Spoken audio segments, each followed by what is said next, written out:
और जो लोग अपने आप को हिंदू कहते हैं वो 24 घंटा हिंसा हिंसा हिंसा सत्य। রাহুলের এমন বক্তব্যের পরপরই উত্তপ্ত হয়ে ওঠে লোকসভা। প্রতিবাদ করেন খোদ প্রধানমন্ত্রী। हिंसक कहना नहीं नहीं नहीं नहीं नहीं नरेंद्र मोदी जी पूरा हिंदू समाज नहीं है, बीजेपी पूरा हिंदू समाज नहीं है।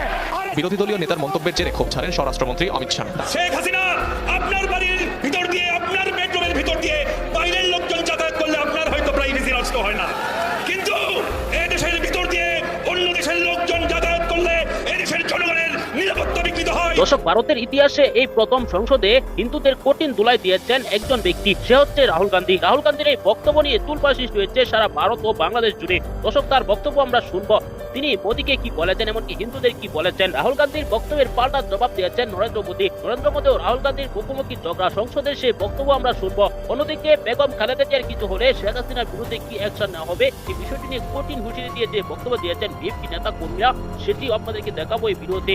অবশ্যই ভিডিওটি না টেনে পুরো ভিডিওটি দেখবেন। চ্যানেলে নতুন হলে সাবস্ক্রাইব করে রাখবেন পরবর্তী আপডেট পাওয়ার জন্য। ভিডিওতে একটি লাইক দিয়ে দেখতে থাকুন সম্পূর্ণ ভিডিওটি। হিন্দুয়ানির নামে হিংসা ও ঘৃণা ছড়ায় বিজেপি। লোকসভার প্রথম দিনের বক্তব্যে এমন দাবি করেন বিরোধী নেতা রাহুল গান্ধী। বলেন, মুখে হিন্দুত্বের বড়াই করলেও কাজে হিংসা বিদ্বেষ আর সহিংসতা ছড়ানোই বিজেপির কাজ। তারপরে উত্তপ্ত হয়ে ওঠে পরিস্থিতি। রাহুলের এমন মন্তব্য হিন্দু সম্প্রদায়ের উপর চরম আঘাত, অভিযোগ প্রধানমন্ত্রী নরেন্দ্র মোদীর। রাহুল গান্ধীকে ক্ষমা চাইতে হবে এমন দাবিও তোলেন বিজেপি নেতা। Thank you, Honorable Speaker, for the opportunity.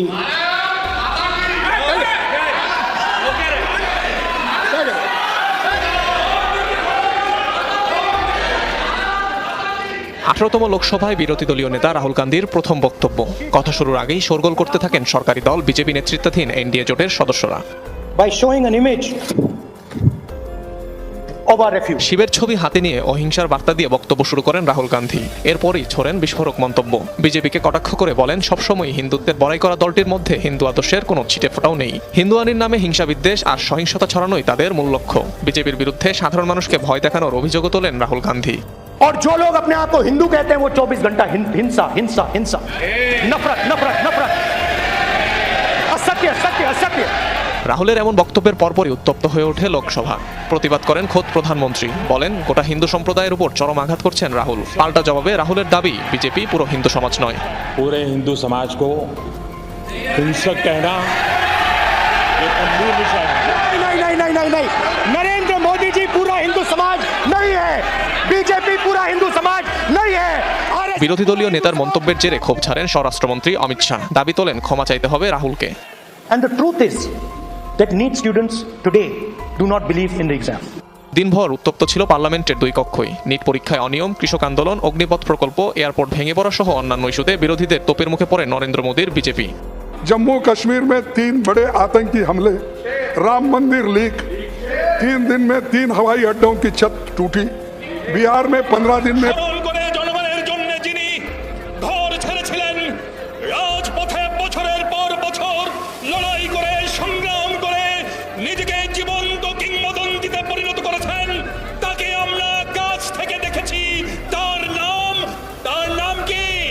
Begum Khaleda Zia. বিশ্বের সকল পলিটিশিয়ানের বায়োগ্রাফি যদি আপনি যাচাই করেন, এমন নেতা এবং নেত্রী খুব একটা পাবেন না যিনি কাঁদলে সারা দেশ কাঁদে, যিনি হাসলে সারা জাতি হাসে, যিনি অসুস্থ হলে সমগ্র জাতি অসুস্থ হয়ে পড়ে, সেই নেত্রীর নাম বেগম খালেদা জিয়া। বছরের পর বছর আটকে রেখেছেন। দুর্নীতির 2 কোটি টাকার মিথ্যা মামলায় একটা টাকাও উনি স্পর্শ করেন নাই। আর আমরা এখন কি দেখি? আহারে বেনজি, আহারে আসাদুজ্জামান, আহারে আজিজ, আর একটা কি জানো, মতিউর। এসব তো ভাই সামান্য, এসব তো সামান্য। শেখ হাসিনার রান্নাঘরে এরকম বহু আছে। এই সরকারকে বারবার অবৈধ ভাবে ক্ষমতায় বসার বিনিময়ে যারা শুধু আঙুল ফুলে কলা গাছ হননি, আঙুল ফুলে বট গাছ হয়েছেন, তাদেরকে খুঁজে পান না, তাদেরকে খুঁজে পান না। আছে তারা বিদেশে যায় নাই। ওই যে শেরে বাংলা নগরে একটা ভবন আছে না, কি নাম, গণভবন তল্লাশি করলে বেনজির, আসাদুজ্জামান, মতিউরের মতো শত শত চোরদের পাবেন। ওনার বাবা বলেছিলেন লোকে পাই সোনার খনি, উনি পেয়েছেন চোরের খনি। আর ওনার মেয়ে খনি না, চোরের ফ্যাক্টরি দিয়ে বসেছেন। ভাইরা আমার, ওনারা ধরা পড়ে না অন্যায় ভাবে আমাদের নেত্রীকে কারাগারে রেখেছেন বছরের পর বছর। শেখ হাসিনা, আপনার সাথে কার তুলনা দিব আমি জানি না। প্রতিহিংসার দেবী নেমেসিস, তারও কিছু ভালো গুণ আছে, তাও আপনার নাই। ঘোষিটি বেগম ছাড়া ক্ষমতালোভী আর কোন মহিলাকে দেখি না আপনার সাথে তুলনা করার মতো। বক্তব্য শেষ করব। চুক্তি করেছেন, আচ্ছা আপনারাই বলেন ভাইয়েরা এবং বোনেরা, আপনাদের বাড়ির মধ্যে দিয়ে যদি অন্য বাড়ির লোক বারবার যাতায়াত করে, আপনাদের কোনো নিরাপত্তা থাকবে? আপনাদের কোনো প্রাইভেসি থাকবে? শেখ হাসিনা আপনার বাড়ির ভিতর দিয়ে, আপনার বেডরুমের ভিতর দিয়ে বাইরের লোকজন যাতায়াত করলে আপনার হয়তো প্রাইভেসি নষ্ট হয় না, কিন্তু এই দেশের ভিতর দিয়ে অন্য দেশের লোকজন যাতায়াত করলে এদেশের জনগণের নিরাপত্তা বিকৃত হয়, প্রাইভেসি বিনষ্ট হয়। আমরা তা মানি না, আমরা তা মানব না। আমাদের ভারপ্রাপ্ত চেয়ারম্যান বলেছে আমরা কোনো দেশের বিপক্ষে নই, কিন্তু যারা বাংলাদেশের বিপক্ষে আমরা তাদের বিপক্ষে। সম্মানিত দর্শক, সম্পূর্ণ ভিডিওটি দেখলেন। এই ভিডিও সম্পর্কে অবশ্যই আপনার মূল্যবান মতামত কমেন্টে জানাবেন।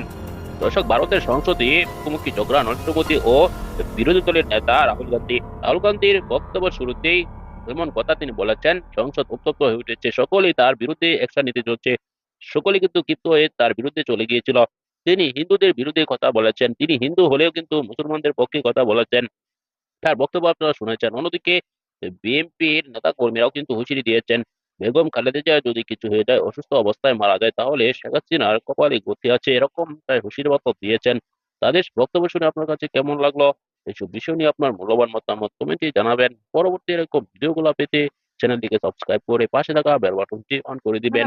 ভিডিওতে একটি লাইক দিয়ে শেয়ার করে অন্যদেরকে দেখার সুযোগ করে দিবেন। এই মুহূর্তে বিদায় নিচ্ছি। আসসালামু আলাইকুম রহমতুল্লাহ।